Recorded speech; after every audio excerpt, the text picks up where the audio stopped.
basahin mo yung letter ni Tita Ayay. Anong sabi dyan? Si Nanay Ami ay matutulog daw. Ay nag-ori siya. At saka salamat daw.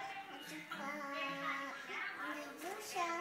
Tapos, ano pa, si Estelle nagkukulit. Ano pa, nag-jump si Estelle. Ano pa, nagdadamit si Estelle.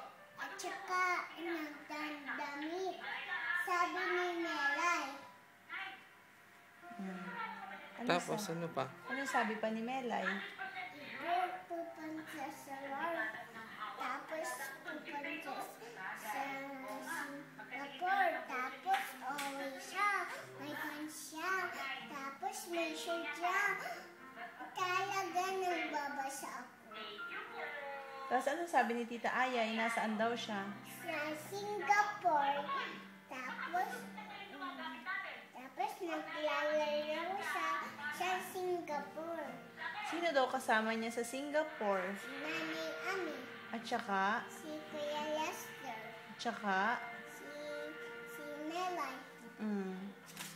Bakit daw? Ano daw bang ginagawa ni Tita Ayay sa Singapore? Nag-open daw.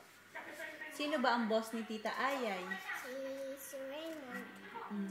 Si Sir Raymond ba mabait? Hindi, makulit.